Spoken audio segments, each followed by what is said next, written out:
किसी भी बच्चे का धरती पर जन्म लेना उसके आसपास के माहौल को खुशियों से भर देता है। लेकिन जन्म लेते ही नवजात शिशु रोते क्यों हैं?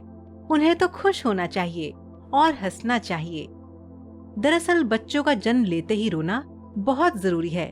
रोते वक्त ही वे अपनी पहली सांस लेते हैं। आइए इसके बारे में आज की इस वीडियो में विस्तार से जानते हैं। स्वागत है दोस्तों आपका हमारे चैनल समय चक्र में। प्रथम रुदन अर्थात प्रथम श्वास। टेक्निकली कहें तो खिलखिलाकर हंसने से भी बच्चे सांस लेने की शुरुआत कर सकते हैं। खिलखिलाते वक्त भी तो हमारे फेफड़ों में हवा तेजी से आती जाती है, लेकिन रोते हुए दुनिया में आने की बजाय हंसते हुए दुनिया में आना बच्चे के लिए व्यवहारिक नहीं होता, क्योंकि शिशु जब अपनी माँ के गर्भ में होता है तब वे सांस नहीं लेते। वे एमनियोटिक सैक नामक एक थैली में होते हैं जिसमें एमनियोटिक द्रव भरा होता है।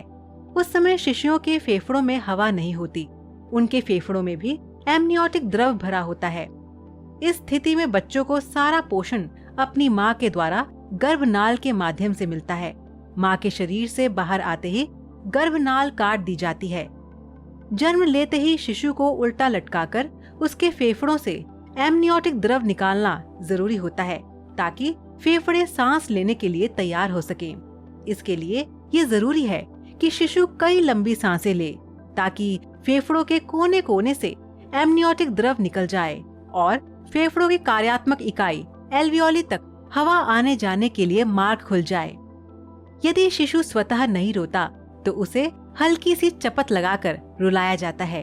द्रव के निकल जाने पर श्वास का मार्ग खुल जाता है और वायु का संचार होने लगता है। रोते समय शिशु एक बहुत गहरी सांस लेता है। नवजात शिशु द्वारा रोने की ये क्रिया 2 चरणों में होती है। पहला, शिशु रोने की तैयारी के लिए एक गहरी सांस लेता है और दूसरा, वह रोना शुरू करता है और सांस चलने लगती है। अच्छा रुदन ये सुनिश्चित करता है कि फेफड़ों से द्रव पूरी तरह से निकल चुका है। कभी कभी शिशु ये अपने आप नहीं कर पाता तो मेडिकल स्टाफ किसी सक्शन ट्यूब या पंप का उपयोग करके उसके फेफड़ों से द्रव खींच लेते हैं। हंसने की क्रिया से ये सब अच्छी तरह से नहीं हो सकता।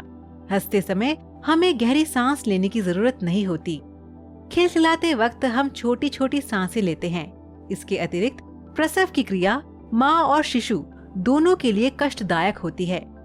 शिशु बहुत संकरे मार्ग से निकलकर दुनिया में आता है। बाहर का वातावरण उसके लिए माँ के शरीर के भीतर के संरक्षित वातावरण से पूरी तरह से भिन्न होता है।